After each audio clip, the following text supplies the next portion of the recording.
اس کی امی نے جیسی ہمت دلائی وہ ڈریسر پر رکھے باکس میں سے 2 ٹیبلٹ نکال کر اس کی طرف آئی۔ پانی کا گلاس اس نے ٹیبل سے لیا تھا۔ وحاج یہ لے، اس نے چکا پکارا پر وہ آنکھیں موندے لیٹر رہا۔ اتنی جلدی سو گیا؟ انابیہ بڑبڑائی تھی۔ وحاج میڈیسن لے لے، اس نے بمشکل اس کا کندھا ہلایا۔ اب اسے زیادہ خفت کا سامنا کرنا پڑ رہا تھا۔ انابیہ سونا ہے مجھے، وہ تکمیے میں منہ دبائے بڑبڑایا۔ پلیز دوا لے لیں، اس کے بعد سو جائے گا، بالکل بھی آپ کو تنگ نہیں کروں گی۔ انابیہ کسی بھی طرح اسے دوائی کھلانا چاہتی تھی۔ وہ خمار بھری بوجھل آنکھوں کو جھپکتا بمشکل اٹھا۔ دوا کھا کر اس نے انابیہ سے گلاس لینا چاہا پر وہ خود اس کے لبوں سے لگا گئی تھی۔ وہ بنا آنکھیں کھولے پھر سے لیٹ گیا۔ پانی کا گلاس رکھ کر لائٹ صاف کی، دوسری جانب آ کر دراز ہوئی، لیکن نظر ان زخموں پر جما لی، جیسے ان زخموں کو کسی بھی طرح ٹھیک کر دینا چاہتی۔ اس کا جلاد پر پھر سے یاد آنے لگا۔ کتنے جلاد تھے، کیسے زخم صاف کر رہے تھے، ایسے بھی بھلا کرتا ہے کوئی؟ وہ بڑبڑاتی آنسو صاف کرنے لگی۔ اب تمہاری آواز نہ آئے۔ اس نے گڑبڑ بڑھ کر سر بالکل اس کے تکیے کے پاس رکھا اور انابیہ دل جیسے حلق میں اٹکا تھا۔ اتنے پاس تھا وہ کہ وہ اسے آرام سے بنا کسی زحمت کے چھو سکتی تھی، پر ساری بات ہی ہمت کی تھی۔ انابیہ کا اس کے ماتھے کے بال الجھن دینے لگے۔ اس کی بھاری بوجھل سانسیں اسے اپنے کان پر محسوس ہونے لگی تھی۔ وہ اس کے پاس تھا، نہایت پاس۔ کسی بھی لمحے وہ اسے سار میں لے سکتا تھا، پر جانتی تھی ایسا نہیں ہوگا۔ وہ اسے اس کی مرضی کے بغیر کبھی نہیں چھو سکتا تھا۔ انابیہ کی سوچوں کا رخ بدلنے لگا تھا۔ صنم کہتی تھی کہ وہ ہوس پرست مرد ہے، لیکن اتنے دن ہو گئے تھے وہ تو اسے ٹھیک سے دیکھتا بھی نہیں تھا، نہ اس کی نظر میں کوئی انوکھا جذبہ محسوس ہوتا تھا جو اسے محسوس ہوتا کہ وہ ہوس پرست مرد ہے۔ وہ لوگ تنہا رہتے تھے، لیکن تنہائی میں بھی اسے وہاں سے کبھی خوف نہیں محسوس ہوا تھا۔ وہ شوہر تھا، اس کا حق رکھتا تھا، پر حق رکھتے ہوئے بھی وہ حق استعمال نہیں کرتا تھا، بلکہ اس کی آنکھوں میں کبھی انابیہ کے وجود کی طرف نظر ہی نہیں آئی تھی۔ آہستہ آہستہ وحاج کی ہمراہی میں وہ جاننے لگی تھی کہ وہ شخص کس طرح کا ہے، اور آج جیسے رائے قائم ہو چکی تھی۔ ایک باعزت، باوقار، باروب اور بہترین مرد تھا جو عورت کی غلطی کی سزا اسے مار پیٹ کے نہیں دے سکتا تھا۔ انابیہ کے گناہ کے باوجود اس نے انابیہ کو کبھی تکلیف نہیں دی تھی، ورنہ اپنی حرکت کی وجہ سے وہ وحاج کے قدموں میں بیٹھنے کے لائق بھی نہیں تھی، لیکن اس شخص نے اسے اپنے برابر بڑھایا تھا۔ ہاں، دل میں جگہ نہیں دی تھی، پر دل کا معاملہ پیچھے رہ گیا تھا۔ اس نے انابیہ کے کسی حق میں کوتاہی نہیں برتی تھی۔ اس نے وحاج کی بھاری سانسوں سے اندازہ لگایا کہ وہ سو چکا ہے، تبھی ہاتھ بڑھا کر اس کے ماتھے کے پلوں کو سیدھا کرنے لگی۔ یکلخت وحاج نے اس کا ہاتھ پیشانی سے ہٹائے تکیے پر رکھا اور اس پر اپنا ہاتھ رکھ دیا۔ انابیہ کی چیخ نکلتے نکلتے رکی۔ وحاج نے آنکھیں نیم واقعی اور انابیہ کو دیکھا جو اس کی کھلتی آنکھوں کو دیکھ کر سختی سے اپنی آنکھیں میچ گئی تھی۔ میری نیند میں کوئی خلل ڈالے مجھے ذرا اچھا نہیں لگتا، اس نے گمبھیرتا سے کہہ کر انابیہ کا ہاتھ مزید قید کر لیا، جیسے ہاتھ چھوڑنا نہ چاہتا ہو۔ انابیہ خاموش تماشائی کی طرح سن رہ گئی تھی۔ اس نے آج ہاتھ خود تھاما تھا تو کیسے آزاد کروا لیتی۔ کمفرٹ ہٹا کر اس نے بوجھل آنکھیں کھولی۔ رات کے بیتے لمحوں نے چہرے کو دہکتا گلاب بنایا تھا۔ یزدان کمرے میں نہیں تھا۔ اس نے گھڑی کی طرف نظر ڈالی تو وہاں 10 بج رہے تھے۔ اس سے پہلے میں دیکھا تو اسے خود سے حیا آنے لگی، پر سچ شکر تھا کہ وہ وہاں نہیں تھا، پر اس کی خوشبو ہر شے پر حاوی تھی۔ وہ چپل پہن کر اٹھی تو نظر سائڈ ٹیبل پہ گئی جہاں ایک باکس اور ایک بک تھی۔ اس نے باکس کو اٹھایا اور اسے کھولا جس میں ایک چٹھی تھی۔ اسے حیرت ہوئی تھی۔ جانتا ہوں یہ چھوٹا سا گفٹ ہے، آپ کے غریب سے شوہر نے اپنے حلال کمائی سے خریدا ہے۔ رات میں آپ کو یہ نہیں دے سکا، نہ میں دینا چاہتا تھا، کیونکہ یہ میں صبح صرف آپ کو پہنے ہوئے دیکھنا چاہتا ہوں۔ رات اگر یہ آپ پہنتی تو آپ کی ناک سرخ ہو جاتی، جو میرے صبر کا امتحان تھی، اسی لیے میری غیر موجودگی میں اسے پہن کر اپنی ناک کی سرخ چھپا کر میرے سامنے آئے گا تاکہ تعریف کرنے میں کوئی الجھن نہ ہو۔ اس کی پلکوں میں لرزش ہوئی جبکہ لب مسکراہٹ میں ڈل گیا۔ اس کی محبت اسے بہت مغرور بنا رہی تھی۔ اس نے بک کو نظر انداز کر دیا، باکس اٹھا کر ڈریسر کے سامنے کھڑی۔ پرپل ڈائمنڈ کی وہ نوز رنگ حد درجہ خوبصورت تھی، اس کی چمک آنکھوں کو حیرہ کاری تھی۔ اس نے ناک سے نوز رنگ نکال کر وہ نوز پن پہن لی۔ نوز رنگ سے زیادہ وہ نوز پن خوبصورت لگ رہی تھی۔ وہ اس کی ناک سرخ ہو چکی تھی۔ شخص ساری خبر رکھتا تھا۔ وہ ناک سکوڑے بولی کھلکھلا دی۔ یزدان کو دکھانے کا خیال زور پکڑنے لگا، اسی لیے فریش ہونے پڑی۔ فریش ہو کر وہ جس وقت باہر آئی اس سے روز کی کمی شدت سے محسوس ہوئی۔ صبح ہی بوتل کے جن کی طرح حاضر ہو جاتی تھی، پر آج وہ آئی ہی نہیں تھی۔ آج تو روز بھی نہیں آئی۔ سب نے اکٹھے غائب ہونے کی ٹھانی۔ وہ بڑبڑا کر پاسو جانے لگی۔ گہرے پاسو جا کر پشپے پھیلائے۔ اسے روز سے ملنے کی جلدی تھی، تاکہ اسے بتانے کی جلدی تھی کہ وہ یزدان کو منا چکی ہے۔ سرخ دوپٹہ اوڑھ کر باہر نکلی، سیدھا روز کے کمرے کی طرف بڑھی۔ مینشن آج اسے سنسان سا محسوس ہوا۔ وہ روز کے کمرے میں آئی تو وہ بیڈ پہ بیٹھی تھی۔ روز تم آج آئی نہیں میرے روم میں، اور یزدان کا تعبیر کی آواز پہ وہ چونکی، جبکہ چونکی تو تعبیر بھی تھی۔ روز کیا ہوا، تم رو کیوں رہی ہو؟ وہ فوری اس کی طرف آئی۔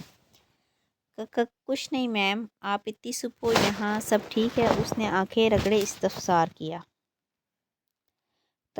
تم بتاؤ کیا ہوا؟ یزدان نے کچھ کہا ہے؟ اس نے دونوں ہاتھ تھامے وہ بے قرار ہوئی۔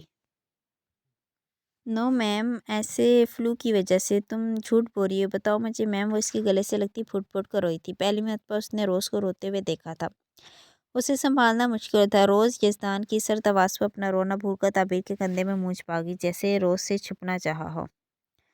یزدان، تعبیر نے یزدان کو دیکھا جس کا چہرہ نہایت سنجیدہ تھا۔ یزدان، روز کو کچھ ہوا ہے؟ دیکھو یہ کیسے رو رہی ہے۔ آپ کمرے میں جائیں، یزدان نے کہہ کر اسے دیکھا، اور پھر وہ اسے دیکھتا رہ گیا جس کی ناک میں وہ پرپل چھوٹا سا ڈائمنڈ سج چکا تھا۔ اس نے فوری رخ بدلا۔ تعبیر کے چہرے پر بھی حیا آلود تاثر تھا، پر روز کی فکر سب سے زیادہ تھی۔ یزدان، روز اسے میں سنبھال لوں گا، آپ جائیں، یہ 2 منٹ میں آپ کے پاس آئے گی، یزدان نے روز کو گھور کر کہا، جب چھپنے کی راہ تلاش کر رہی تھی۔ وہ آج بحث نہیں کرنا چاہتی تھی، اس لیے چپ چاپ کھڑی ہو کر باہر نکلی، پر یزدان کی سرگوشی اسے بخلانے پر مجبور کر گئی۔ اس نے خفت بھری نگاہ اس پر ڈالی۔ مسمرائز، اس نے آج پھر کہا تھا۔ یہ لفظ اس کا مطلب کیا تھا وہ نہیں جانتی تھی، پر یزدان نے 2 بار کہا تھا، اور دونوں مرتبہ اسے وہ لفظ سن کر لفظ ہر احساس سے بڑھ کر لگا۔ یزدان نے گہری سانس کھینچ کر اس کے وجود سے اٹھتی خوشبو کو سانسوں میں بسایا اور آگے بڑھ گیا۔ اس کا یہ بے باک عمل تعبیر کو وہاں سے بھاگنے پر مجبور کر گیا۔ تعبیر کے جانے کے بعد وہ روز کی طرف آیا۔ تمہیں میں نے اتنے سال اس لیے اپنے ساتھ نہیں رکھا کہ تم اپنے سامنے اپنے دشمن کو دیکھ کر کمزور پڑ جا۔ وہ روز کو دیکھتا کرختی سی گویا۔ اس کی سفید رنگت اس وقت مکمل گلابی ہو چکی تھی۔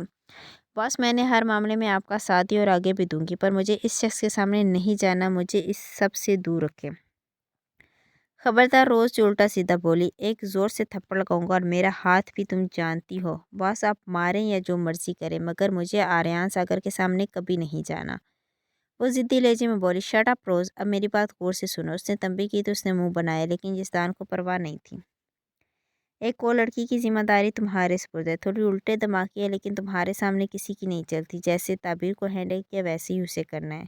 پر سر، وہ اس بارے میں کل بات کریں گے۔ ابھی زلیخا ہاسپٹل میں کیا ہوا ہے؟ روز گھبرائی تھی۔ گولی لگی ہے۔ تعبیر کے سامنے اپنا رویہ نارمل رکھنا، اسے فی الحال کوئی ٹینشن نہیں دینی۔ پر بس زلیخا کو کیسے کوئی، اسے اب زلیخا کی فکر ہونے لگی تھی۔ یہ تو میں بھی نہیں جانتا۔ اس نے پیشانی رکھ لی۔ وہ ٹھیک تو ہے نا؟ یزدان نے محض سر ہلایا۔ تیسری مرتبہ اسے کمرے میں چیک کرنے آ چکی تھی، لیکن وہ ہنوز گہری نیند میں ڈوبا تھا۔ شبنم بیگم اور فرحان علی کے ساتھ اس نے ناشتہ کیا، پھر انہیں رخصت کر کے وہ دوبارہ کمرے میں آتے ہی سو گیا تھا۔ اب شام کے 7 بج چکے تھے، لیکن اس کی نیند نہیں ٹوٹی تھی، اور انابیہ بھی چاہتی تھی کہ وہ آج مکمل آرام کرے، لیکن اب اسے فکر ستانے لگی تھی۔ تبھی کمرے میں داخل ہوئے وحاش کو لانا چاہا تاکہ وہ کھانا کھا کر میڈیسن لے سکیں۔ وحاش، اس نے بمشکل اس کا بازو نہ، لیکن پھر چہرے پر تفکر پھیلا۔ زخموں کی وجہ سے اس کو بخار ہو چکا تھا۔ وحاش، اٹھیے، آپ ٹھیک ہیں؟ اور وہ وہیں اس کے قریب بیٹھے ہلکان ہوئے۔ سونے دو مجھے، وہ بوجھل سی آواز میں بولا۔ وحاش، آپ کو بخار ہو رہا ہے، آپ کچھ کھا لیں، ناشتہ بھی آپ نے بالکل تھوڑا سا کیا تھا، ورنہ میں آپ کو میڈیسن دے دیتی۔ وہ گھبرا چکی تھی۔ جاؤ نابیہ، ڈسٹرب مت کرو، میڈیسن لے چکا ہوں تبھی اب تک سو رہا ہوں، پلیز جاؤ۔ اس کی آواز میں چڑچڑا پن تھا۔ میں کیسے جاؤں وحاش؟ آپ کو اتنا تیز بخار ہے، پلیز ایک بار اٹھ کر ڈاکٹر کے پاس چلے جائیں۔ وہ اب زخموں پر بندھی پٹی کو دیکھے بولی۔ کیوں میرے سر پر سوار ہو رہی ہے؟ نہیں چاہیے مجھے تمہاری ہمدردی، کیوں نہیں سمجھتی؟ کروٹ لی، وہ سیدھا بیٹھا اور اسے بازو سے پکڑ کر اپنی جانب کھینچا۔ اس نے کندھے پر ہاتھ رکھ کر بمشکل فاصلہ بنایا۔ وحاش کو اور اس کا گریز واضح محسوس ہوا تھا، تبھی سے فاصلے پر کر گیا تھا، لیکن انابیہ کی گرتی اٹھتی پلکوں کی وجہ سے کندھوں پر ہاتھ جمے رہ گئے تھے۔ وہ ڈھیٹ ہو گئی ہو، اس نے طنز کیا، جیسے اکسایا ہو کہ وہ اس کا چہرہ دیکھ سکے۔ نہیں وحاش، صرف آپ کی فکر ہے۔ بے ساختہ اس کا ہاتھ وحاش کی بڑی داڑھی پر گیا، جبکہ آنکھوں میں بے قراری سمٹی تھی۔ اس کا لفظ وحاش کو ساکت کر گیا۔ اس نے تو صرف چہرہ دیکھنے کی تمنا کی تھی۔ فضول کے ناٹک، اس نے انابیہ کا دل جلایا۔ اس کی سرخ سرخ آنکھیں انابیہ کو رلانے لگی۔ بخار سے ستا چہرہ مزید سنجیدہ لگ رہا تھا۔ رونا مت ورنہ باہر پھینک دوں گا۔ اس نے آنکھیں میچ کر کھولی اور ہاتھ جھٹکا۔ پھینک دے باہر، پر پہلے کچھ کھا لے، نشتہ والا باہر نکالے بولی۔ وحاش کو اس کے انداز پر بے ساختہ ہنسی آئی، پر وہ فوراً سمٹ گیا۔ درد اس وقت جیسے کہیں جا سویا تھا، سب باتیں جیسے بھول سا گیا تھا۔ وہ بیویوں والی فکر کرتے دیکھ کر اسے اچھا محسوس ہو رہا تھا۔ نہ چاہتے ہوئے بھی آج میں تمہارا محتاج ہو گیا ہوں، جو میں کبھی نہیں ہونا چاہتا تھا۔ اس کے تاثر سے کہنے پر اسے ڈھیروں رونا آیا۔ ایسی محتاجی اللہ کبھی کسی کو نہ دے، اس نے بے ساختہ کہا۔ وحاش نے حیرت سے اسے دیکھا۔ وہ میرا مطلب تھا کہ اللہ کبھی آپ کو تکلیف نہ دے۔ آپ کو کبھی کسی کا محتاج نہ کرے، تم اتنی سمجھدار ہو، پھر تم یہ حرکت کیسے کر گی؟ وہاج ایسے سے گویا و ذہن کے پردے پر تلخ ماضی اپنا تاثر چھوڑتا اسے پھر سے اپنے ہول میں سمیٹ گیا۔ وہاج جاؤ یہاں سے، ایک بار پھر وہ بیگانہ کا کھانا کھا لیں۔ وہ فوری وہاں سے جاؤ انابیہ، اس نے درستگی سے کہا۔ وہ فوری وہاں سے کھڑی بیٹھ سے اٹھا، لیکن کندھے میں ہوتے درد سے لب پیچ گیا۔ وہاج آپ کو درد ہو رہا ہے نا، آپ بعد میں جتنا مرضی غصہ کر لیجیے گا، لیکن اس وقت مجھے اپنے پاس رہنے دیں پلیز وہاج۔ وہ جان بوجھ کر ہاتھ جوڑ گئی تھی، جانتی تھی کہ وہ اس کی فریاد پر پگھل جائے گا، اور ایسا ہی ہوا تھا۔ کیوں ہاتھ جوڑتی ہو؟ نہایت بکواس حرکت لگتی ہے مجھے۔ وہ چڑھ کر گویا ہوتا اس کے ہاتھ جھٹک گیا تھا۔ اب نہیں جوڑوں گی، وہ فوری راضی۔ جاؤ لے کر آؤ کھانا، اور پھر مجھے دوبارہ یہاں نظر نہیں آنا۔ انابیہ کے چہرے پر خوشگواری کا تاثر ابھرا، تیزی سے باہر بھاگی۔ اس کی پھرتی پر وہ ایک بار پھر حیران ہوا۔ صرف ایک گناہ تھا اس کا، اس کے بدلے وہ پل پل ازالہ بھی تو کر رہی تھی۔ آج اس کی فکر نے دل میں مزید جگہ ہموار کی تھی۔ وہ آج فریش ہونے کے لیے بڑھا، لیکن موبائل پر آتی کال نے اسے روکا۔ سیل فون اٹھا کر اس نے نمبر دیکھا۔ پہلے دل کیا کہ کاٹ دے، لیکن پھر نہ جانے کس جذبے کے تحت اٹھا چکا۔ ابتدائی کلمات ادا کر کے دوسری جانب شخص مدعے کی بات پر آیا، اور وہاج کے ماتھے پر تیوری بڑھی، لیکن وہ انکار نہیں کر سکتا تھا، اس لیے چپ چاپ حامی بھر گیا۔ مسٹر شایان ساگر، یہ آج جو نقصان ہوا ہے صرف اور صرف تمہاری وجہ سے ہوا ہے۔ ہمارے سب آدمی مارے جا چکے ہیں۔ آج پھر میٹنگ تھی، اور آج پھر میٹنگ مسٹر سہگل نے ریز کی تھی، کیونکہ جو نقصان ان کا ہوا تھا وہ انہیں بری طرح ڈبونے والا تھا۔ میری وجہ سے کوئی نقصان نہیں ہوا، میں نے سیکیورٹی ڈبل کروائی تھی، ہر چیک پوسٹ پر اپنا ایک آفیسر کھڑا کروایا تھا۔ وہ ٹیبل پر ہاتھ مار کر کھڑا ہوا۔ مسٹر سہگل بالکل ٹھیک کہہ رہے ہیں، بے شک آپ نے جو بھی حفاظتی انتظامات کیے تھے، لیکن 600 کے قریب لڑکیاں تھیں جو ہمارے ہاتھ سے گئی ہیں۔ جانتے ہیں کتنا نقصان ہوا ہے؟ پورے 2 سال کی محنت تھی جو صرف تمہاری وجہ سے برباد ہو چکی ہے۔ اس کی ذمہ داری تمہیں دی گئی تھی۔ تمہارے ایریا کا انتخاب اس لیے کیا گیا تھا کہ وہاں تمہارے مطابق کوئی سیکیورٹی، کوئی قانون نہیں ہے۔ ایم این اے صاحب نے مسٹر سہگل کے فیصلے کو درست کہا تھا۔ اپنی اوقات میں رہو شایان، ایم این اے کا گریبان جکڑے دھاڑا۔ مسٹر سہگل نے نہایت اطمینان سے شایان ساگر کا انداز دیکھا۔ ہم یہاں اپنی جنگ کے لیے نہیں آئے۔ اس کا انداز نہایت ٹھنڈا اور ٹھہرا ہوا تھا، پر اس میں کی گئی سرزش شایان ساگر کی کنپٹی کی رگ پھڑکا گئی تھی۔ شایان نے فوراً اس کے گریبان سے ہاتھ ہٹائے، مسٹر سہگل کی چمکتی گرے آنکھوں کی طرف دیکھا۔ اس نے گہرا سانس لیا اور پھر بالوں میں ہاتھ پھیر کر اپنی کرسی پر جا بیٹھا۔ اس مرتبہ حملہ فوج کی طرف سے ہوا، اور پاک فوج پر ہاتھ ڈالنا آسان نہیں ہے۔ اگر پولیس کی طرف سے ہوتا تو معاملہ چٹکیوں میں حل ہو سکتا تھا، لیکن اب ہمارے ہاتھ سے مال جا چکے اور پیسہ بھی۔ اس کی بھرپائی آپ لوگوں کو کس طرح کرنی ہے یہ میں نہیں جانتا۔ مسٹر سہگل اب ٹیک لگائے بیٹھے شایان کو دیکھ رہا تھا۔ شایان کو اس کی نظر واضح اپنے اوپر محسوس ہے۔ ایک طرف صنم کی گمشدگی اور دوسری طرف یہ نقصان، وہ الجھ کر رہ گیا تھا، پر اب بھرپائی کرنے کے لیے اسے کچھ نہ کچھ تو کرنا تھا۔ میں جانتا ہوں کہ یہ حملہ کس نے کروایا۔ اس نے مسٹر سہگل کو دیکھا، جس کا انداز اب بھی نارمل ہی تھا۔ ہوا میں تیر چلانے کا نقصان تو وہ جانتا تھا، لیکن اب اسے مسٹر سہگل سے پرانے بدلے بھی لینے تھے۔ کون؟ میٹنگ ہال میں چہم گوئی ہونے لگی تھی۔ زین چودھری، اس نے نہایت اطمینان سے کہا۔ سب کے چہرے پر حیرانگی پھیلی۔ جس گاؤں سے آخری 10 لڑکیاں اغوا کی گئی ہیں، اسی گاؤں کا سردار ہے زین چودھری، لیکن میں نے خفیہ ذرائع سے معلوم کروایا کہ وہ شخص پاک فوج کا آدمی ہے۔ مسٹر سہگل کے ماسک سے ڈھکے چہرے پر ایک تلخ مسکراہٹ پھیلی۔ اور اگر یہ جھوٹ ہوا تو؟ مسٹر سہگل نے دونوں ہاتھ کی انگلیاں ایک دوسرے میں الجھائیں۔ جھوٹ نہیں، سچ ہے۔ میں نے اپنی بہن کو اسی کام میں لگایا تھا۔ وہ اپنے مقصد میں کامیاب تو نہیں ہوئی، لیکن اتنا وہ جان گئی تھی کہ وہ شخص کوئی عام آدمی نہیں ہے۔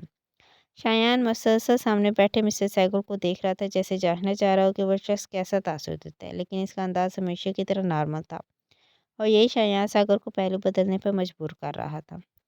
اور اس وقت تمہاری بہن کہاں ہے؟ ہو سکتا ہے کہ تم جھوٹ بول رہے ہو۔ ایم این اے ایک بار پھر دخل اندازی کی۔ شایان نے خونخوار نگاہ اس پر ڈالی۔ ایم این اے صاحب بالکل ٹھیک کہہ رہے ہیں، کہاں ہے تمہاری بہن؟ سہگل نے ایک بار پھر شایان کو جھلسایا۔ وہ بھاگ چکی ہے، شایان نظر چرائے بولا۔ واٹ؟ بھاگ چکی ہے؟ مسٹر شایان ساگر، وہ کوئی عام لڑکی نہیں، تمہاری بہن ہے، اور تم نہایت آرام سے کہہ رہی ہو کہ وہ بھاگ چکی ہے۔ یہ میرا پرسنل میٹر ہے، وہ درستگی سے بولا۔ اس دھندے میں آنے کے بعد کوئی پرسنل میٹر نہیں رہتا۔ شایان کا دل چاہا وہ اس ایم این اے کا سر پھاڑ دے، جج کچھ زیادہ ہی بول رہا تھا۔ بہرحال جو بھی معاملہ، اپنی بہن کا پتہ کرو اور نقصان کی بھرپائی کیسے کرنی ہے، اس کا سوچ کے ہی مجھے یہاں بلایا جائے۔ مسٹر سہگل کھڑا ہو چکا تھا۔ اپنی مخصوص چال چلتے وہ بورڈ روم سے باہر نکل گیا، جبکہ ایم این اے تمسخرانہ مسکراہے مسٹر سہگل کے بعد باہر نکلا تھا۔ شایان خونخوار نگاہ سے اسے گھورتا وہیں ٹھہر گیا تھا۔